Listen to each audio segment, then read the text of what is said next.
Pittsburgh Steelers 28, Washington Commanders 27.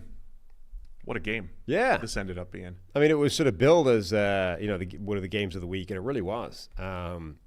It ended up being a really close game, a really good game, and I came away somehow impressed with both teams, even though obviously only one of them won. Yeah, I mean, this was I think part of that's the low expectations you have for the Commanders coming into the season, and it's like, all right, you're going to continue to impress us.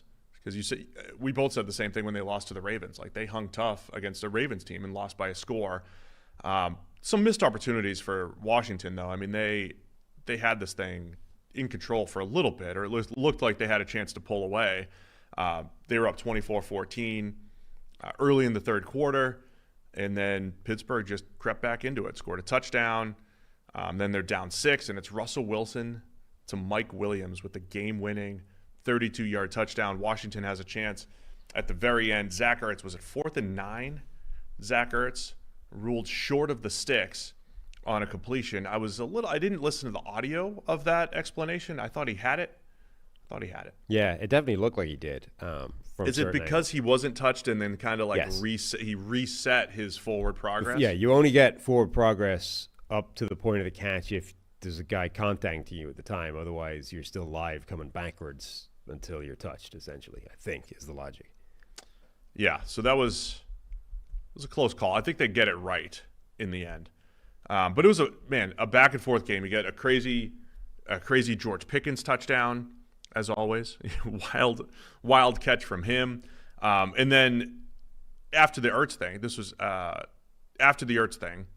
Steelers are running the clock out, and they have a decision to make on 4th and 1.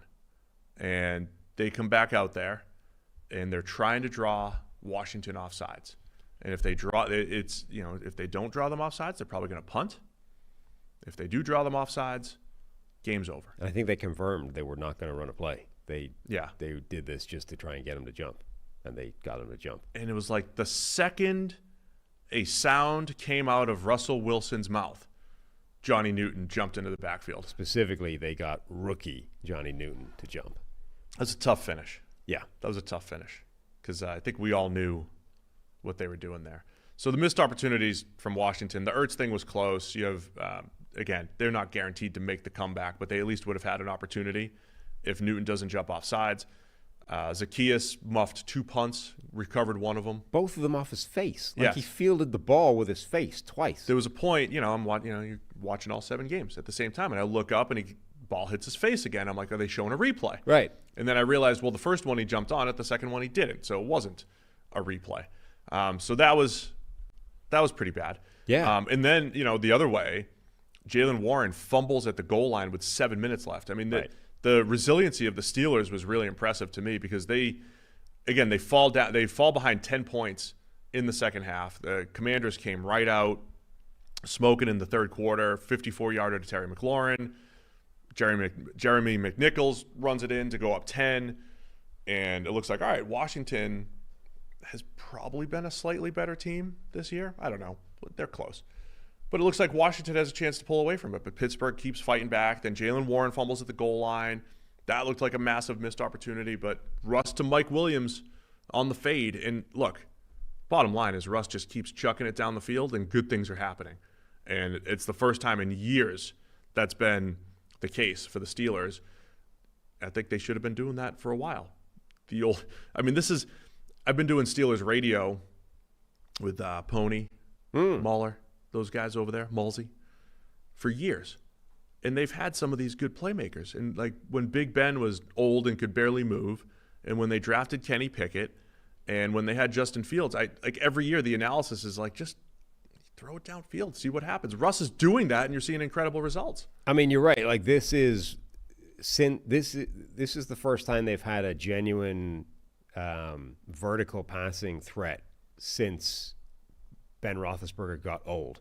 Since about changed his own game. 18, Big Ben. Like Big Ben got so old and immobile that he basically changed the way he played the game and stopped throwing deep and became this horizontal, quick passing machine and just abandoned that type of play. Like since that point, they haven't had a vertical passing threat, and this is the first time it's come back.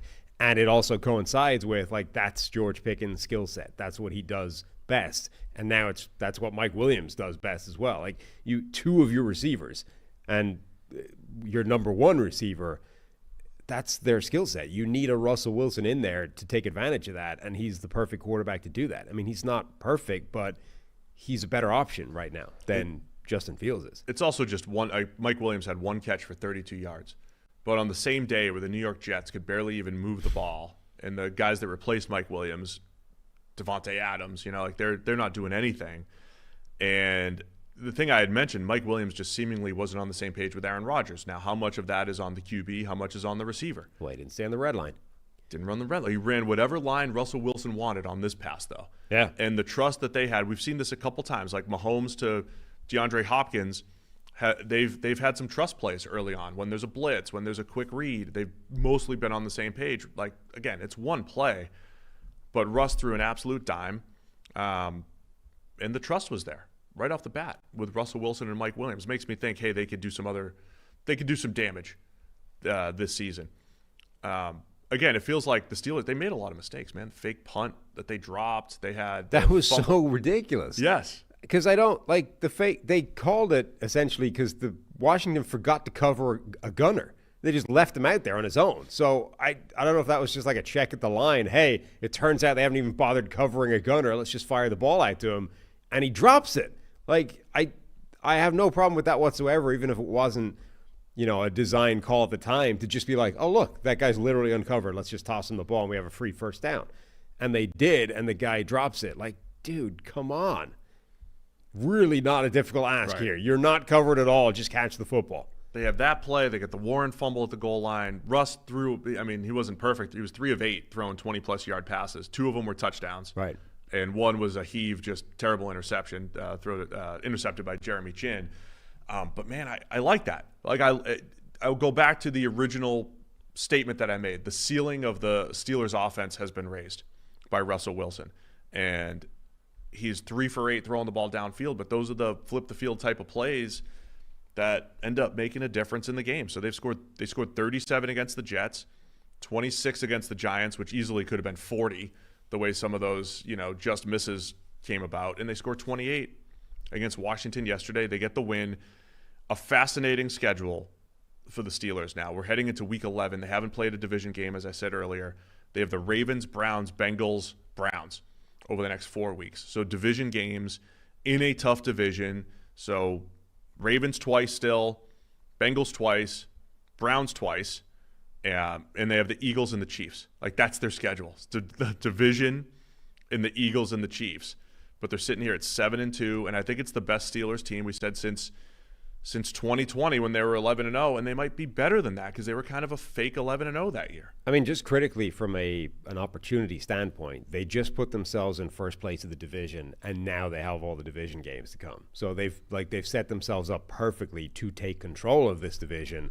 Or to lose it. Yeah, alternatively, the next few weeks can be what determines whether or not they take advantage of that position. But you can't ask for more than putting yourself in first place of the division with then all the division games to come. If they were third now, you'd be saying, well, yeah, but the division games are to come. They can climb their way back into that quickly by winning those games. I mean, this is perfectly positioning Pittsburgh to have a run and be real contenders. Their pass rush was impressive yesterday. Could have been costly, though. They lost Alex Highsmith late in the game with a freak ankle roll where he seemed to step on somebody, just rolled. That ended up just being an ankle, right? That's what it looked like. It was an ankle, but he was on crutches after the game, which doesn't necessarily mean it's massively serious. It's just, you rolled your ankle, you got to hobble around the place. That's why they traded for Preston Smith, as we talked about. Yeah, but a potentially concerning injury for them. I was really impressed by how Washington sort of combated that pass rush. I mean, Alex Highsmith, TJ Watt, Cameron Hayward, Keanu Benton, these were all impressive, destructive players. They didn't have that much of an impact in the game. Like, when they won quickly, but it wasn't every single play. Washington was finding a way of minimizing the impact that those guys had in a pretty impressive way. And then the other thing that jumped out in this game, Joey Porter Jr. was just getting flagged to death in coverage. The first one felt a little harsh. The rest of them were all egregiously ridiculous penalties from him. the kind of penalty of like, that's so far over the line. I don't understand how you can even think you can get away with that at any point. Really quick, just from a Washington perspective, we mentioned coming into this a huge 4 days for them because they have to come back and play the Eagles this Thursday night. So they're in Philadelphia. They come off the loss with the Steelers. They have the Eagles coming up, and so they have the Eagles twice in the next 5 weeks. But some other winnable games. They still have Dallas twice, and so still a believer in Washington. I think they're 3 losses now. Week 1 to Tampa, which feels like ages ago, and then to the Ravens and the Steelers, right? 2 really good teams in the AFC North. So still feel really good about the Commanders, as you mentioned at the beginning here. Mm-hmm. Thanks for watching all the way to the end of our video. For more great content, click here to subscribe and here to watch another video. We'll see you again soon.